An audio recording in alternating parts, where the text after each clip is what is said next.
Benvenuti su Incredibili Eventi. Oggi vi porto al Blue Hole di Santa Rosa, un luogo dall'aspetto tranquillo in superficie, ma che nasconde profondità misteriose e un passato segnato da eventi inquietanti. In questa prima storia scopriremo gli incidenti che hanno portato all'installazione di una grata metallica sul fondo di questa caverna subacquea. Un avviso: se soffrite di claustrofobia, procedete con cautela. La visione è consigliata a discrezione del pubblico. A 160 km a est di Albuquerque, nel Nuovo Messico, si trova la piccola città di Santa Rosa. Su un lato della città c'è un luogo per nuotare molto popolare tra i locali e i turisti, che a prima vista sembra solo uno stagno. Tuttavia, la realtà non potrebbe essere più distante. Ci sono alberi e rocce intorno ai bordi, ma la prima cosa che si nota è il colore blu intenso dell'acqua, che indica chiaramente che non si tratta di uno stagno poco profondo e torbido. È ovviamente molto profondo e l'acqua è estremamente limpida. E proprio perché sembra così innocuo in superficie, potresti non aspettarti che sia uno dei siti di immersione più popolari di tutto il paese. Il Blue Hole si trova lungo la storica Route 66, che per chi non lo sapesse è una delle autostrade più famose degli Stati Uniti, risalente agli anni '20. Da allora è diventata un'attrazione turistica frequentata, ma ancora prima dell'istituzione della Route 66 c'erano strade sterrate che esistevano da molto tempo. Durante quel periodo, il Blue Hole forniva acqua a bovini e viaggiatori che attraversavano il deserto, ma persino prima di allora le popolazioni native utilizzavano il Blue Hole da secoli, forse addirittura da millenni, come una fonte inesauribile di acqua e un luogo per rinfrescarsi. In realtà non sappiamo davvero quanto indietro nel tempo risalga la storia di questo luogo, poiché non ci sono registrazioni scritte.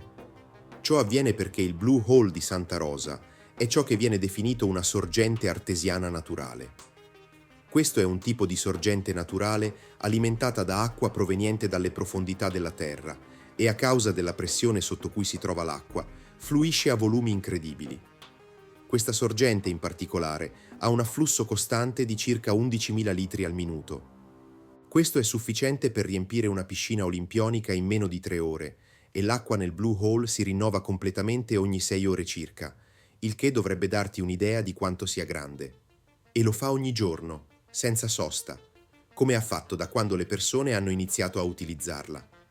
È per questa ragione che l'acqua è così limpida. Viene costantemente rimpiazzata da nuova acqua pulita a una temperatura costante di 17 gradi. Ma non è tutto. In superficie il Blue Hole ha un diametro di circa 24 metri e mentre si scende dalla superficie si restringe inizialmente come una clessidra. Poi, a metà profondità, inizia ad allargarsi di nuovo, fino a raggiungere quasi 40 metri di larghezza sul fondo, a una profondità di circa 24 metri. Sul fondo, inoltre, si trovano oggetti interessanti. Ci sono massi e macerie, cose tipiche che ti aspetteresti, ma ci sono anche ossa, un crocifisso e una piccola apertura sul lato orientale. Questa apertura è coperta da una grata metallica, che è l'ingresso a una massiccia caverna subacquea. Come per la maggior parte delle sorgenti naturali, dove l'acqua proviene da profondità notevoli, il percorso dell'acqua non è diretto. Nel corso del tempo, l'acqua erode le rocce più morbide e solubili, in modo casuale. Questo a volte crea stanze enormi e corridoi, e altre volte solo stretti passaggi. Non puoi davvero sapere dall'esterno come apparirà una grotta finché non ci entri. La maggior parte delle persone non ha alcun interesse a scoprire l'interno di una grotta, ma non tutti la pensano così. E purtroppo la grata che blocca l'ingresso non è sempre stata lì. Ogni anno migliaia di studenti provenienti da tutto il paese vanno al Blue Hole di Santa Rosa per fare immersioni subacquee. L'acqua è limpida, la temperatura è stabile e non ci sono correnti di cui i subacquei debbano preoccuparsi. È come una grande piscina con condizioni perfette per imparare, il che è una delle ragioni per cui è così popolare. Nel marzo del 1976, 10 studenti e il loro istruttore arrivarono al parcheggio del centro visitatori pronti a sfruttare queste condizioni. Come studenti dell'Università dell'Oklahoma, avevano pianificato di fare fotografie subacquee come parte di uno dei loro corsi. Verso le 10:30 del mattino, Tutti avevano indossato l'attrezzatura subacquea e due studenti, Mike e David, entrarono in acqua insieme agli altri. Prima di iniziare l'immersione, a tutti gli studenti fu detto di non rimanere sul fondo troppo a lungo e furono avvisati che in nessun caso dovevano entrare nella grotta sul lato orientale del Blue Hole. Dopo le istruzioni, tutti iniziarono a immergersi per esplorare l'acqua.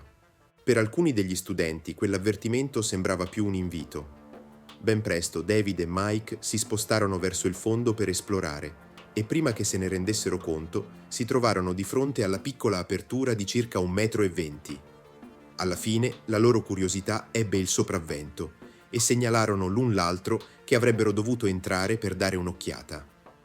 Dall'ingresso la grotta scende dritta per circa 4,5 metri e subito l'ambiente appare molto diverso. Lo spazio è più stretto e le pareti e il fondo sono frastagliati e sabbiosi. Non è proprio l'acqua cristallina che si trova sopra. Nonostante ciò, continuarono a esplorare e sul fondo della discesa di 4,5 metri si trova un grande corridoio che si divide in avanti e indietro con un angolo di 60 gradi. Dietro di loro, la grotta era un vicolo cieco, ma davanti la grotta scendeva ulteriormente e si divideva in diverse stanze. Sebbene questi tunnel fossero abbastanza ampi senza un addestramento adeguato, i subacquei possono accidentalmente disturbare troppo l'acqua mentre nuotano. Questo solleva la sabbia e il limo dal fondo. Spesso non ci si rende nemmeno conto di farlo perché si guarda sempre avanti durante l'esplorazione. È solo quando ti giri che ti accorgi di aver completamente oscurato il percorso per uscire. Mentre David e Mike continuavano, all'insaputa loro stavano letteralmente sigillando il loro destino. Infine, quando si voltarono, non avevano idea di quale fosse la via per uscire. Dal loro punto di vista, c'era solo una grande nube di polvere davanti a loro, e una volta entrati in una nube del genere, si perde ogni senso dell'orientamento e non si ha idea di quale sia il sopra o il sotto nei tunnel tortuosi. A questo punto, solitamente, si scatena il panico. Si sente un nodo allo stomaco mentre ci si muove alla cieca attraverso il limo, sapendo di aver fatto un grosso errore e che l'aria nelle bombole è limitata. Prima che te ne renda conto, inizi a iperventilare e a muoverti troppo in fretta, aggravando il panico e riducendo ulteriormente la visibilità. Questo amplifica solo il problema della visibilità e inizi a sbattere contro le pareti e i soffitti, finché all'improvviso prendi un respiro e ti sembra di respirare attraverso una cannuccia, perché hai finito l'aria nelle bombole. Non passò molto tempo prima che gli altri studenti e l'istruttore si rendessero conto che qualcosa era successo a David e Mike, e poco dopo cominciò il recupero dei corpi. Nel pomeriggio dello stesso giorno in cui David e Mike entrarono nella grotta, dei sommozzatori di soccorso scesero fino all'ingresso della grotta e fissarono una linea di 30 metri per cercarli. A differenza dei due studenti, ciò permise loro di ritrovare la strada per tornare indietro, anche se il percorso era completamente oscurato dal limo. Durante questa ricerca, trovarono il corpo di Mike vicino all'ingresso di una delle tante stanze che si diramano dal corridoio principale della grotta. Tuttavia, ci volle molto più tempo per trovare David. A quel tempo, le immersioni in grotta erano ancora agli inizi e persino i team di soccorso erano composti principalmente da volontari. Molti di loro si rifiutarono di entrare a causa delle condizioni estremamente difficili. La profondità era un problema, ma al di là di questo, la grotta era così stretta che aveva senso far entrare una sola persona alla volta. Nei giorni successivi, il team raggiunse una profondità di 55 metri, oltre il doppio rispetto al punto in cui la grotta iniziava. Durante queste immersioni, un sommozzatore di soccorso si spinse fino alla fine di un lungo corridoio. Accese una potente torcia per illuminare la stanza, ma la stanza era così grande che non riusciva nemmeno a vederne il fondo. Forse la parte più spaventosa di tutta la ricerca fu che le bolle espulse dai sommozzatori facevano cadere delle rocce dal soffitto. In un caso, una roccia larga circa 30 centimetri colpì un sommozzatore sulla schiena. In un altro caso, una roccia di oltre 60 centimetri di diametro e probabilmente centinaia di chili sfiorò un sommozzatore mentre si muoveva nei tunnel bui. Alla fine, 4 giorni dopo, il 14 marzo, La ricerca venne interrotta quando l'acqua divenne troppo torbida a causa dei cambiamenti di pressione in superficie. Successivamente, una grata metallica del peso di circa 136 kg fu installata sull'ingresso per impedire ad altre persone di entrare e ci vollero oltre 4 settimane prima che la grata venisse temporaneamente rimossa e il corpo di David fosse finalmente ritrovato. Incredibilmente, il suo corpo si trovava a soli 40 metri di profondità, che non è poi così tanto rispetto a quanto si erano spinti i sommozzatori durante la ricerca. C'erano semplicemente troppe stanze, corridoi e fessure da controllare. Dopo il recupero dei corpi, la grata fu reinstallata sigillando il Blue Hole per quasi 40 anni, ma questa non fu la fine della storia.